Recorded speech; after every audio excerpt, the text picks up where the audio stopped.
Mindshift audio blog, a place for your mind to grow. Why tornadoes keep finding you. Meteorologists know something simple. Tornadoes are strong where they're free to move. Mountainous terrain stops them cold. The peaks and valleys disrupt the wind's path, break up the rotation, and prevent the unstable air from organizing into destruction. But flat open terrain? That's where tornadoes thrive. Wind moves freely, pressure builds, unstable air masses collide without resistance. The rotation gains speed without anything to interrupt it. Chaos organizes itself into a force that destroys everything in its path. This is how your life works too. When you don't set clear boundaries, you're building a flat, open terrain. You're making room for the tornadoes, the gossip, the drama, the boundary violators, the people who spin chaos wherever they go, the interruptions, the emergencies, the crisis that keeps appearing. These aren't tornadoes by themselves. They're unstable air masses. Alone, they're manageable. But without boundaries to disrupt them, they collide. They gain momentum. They organize into destruction that tears through your life. And you think it just happens to you. Picture yourself on a front porch on a beautiful summer day, iced tea in hand. The air is still. Your mind isn't racing through emergency scenarios. You're not scanning for the next crisis. Instead, you're actually present. You can think clearly about what you want to build. You make choices because you want to, not because you're reacting to chaos.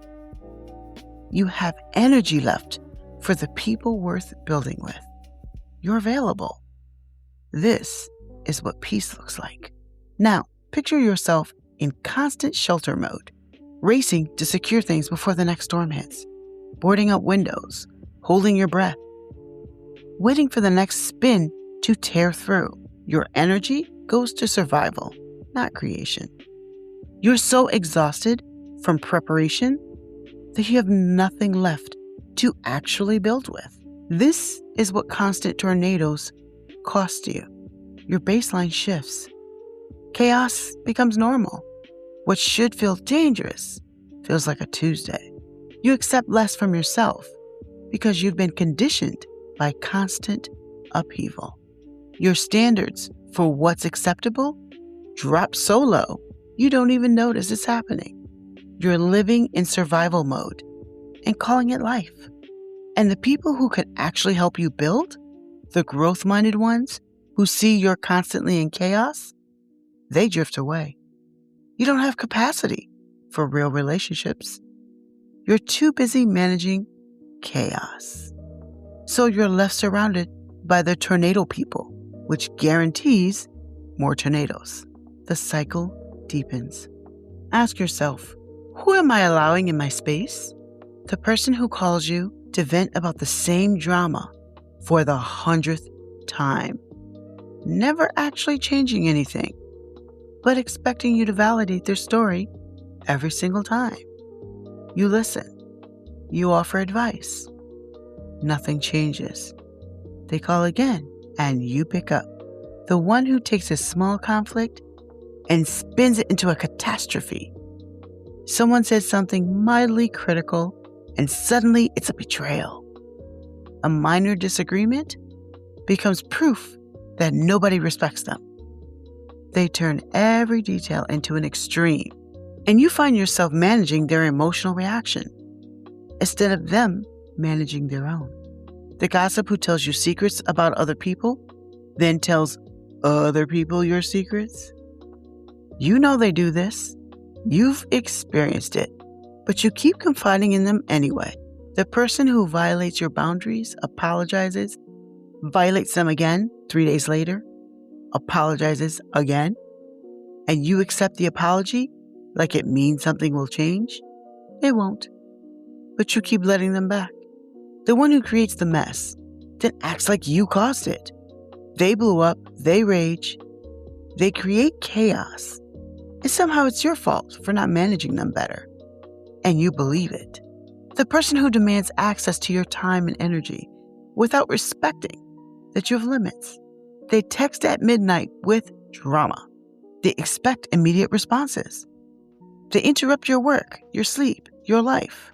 And if you don't respond fast enough, they're the victim of your neglect. These are the unstable air masses. Alone, they're manageable.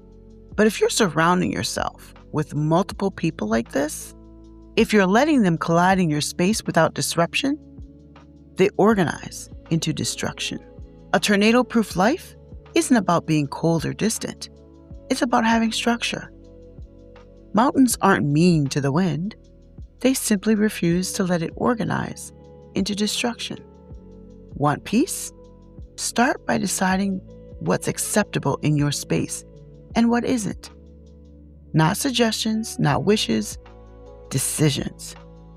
Clear, stated boundaries about who you spend time with, what behavior you tolerate, what you will or won't engage with. Then enforce them. When someone crosses a boundary, the mountain doesn't move. It doesn't explain itself. It disrupts the pattern. Some people will rage against it. That's what unstable air masses do when they hit resistance. Let them rage. You're not stopping the wind. You're stopping the tornado. The people worth keeping will respect the structure. They'll work with it. The tornado people will leave to find flatter terrain where their chaos is free to roam. This is how you know it's working. Your job isn't to fix the unstable air masses. Your job is to create conditions where they can't organize into destruction, where they can't destroy what you're building. When you finally build your mountain range, something shifts. The unstable air still moves through sometimes, but it passes without gaining force. The structure or boundaries you've created disrupts it before it can spin. And you're back on that porch, sipping iced tea, building something real, with people who respect the boundaries you've set, with energy that's yours to spend on what matters. In your life, you know exactly who spins the chaos. So the real question isn't whether tornadoes will come, it's how much longer you're willing to let them stay.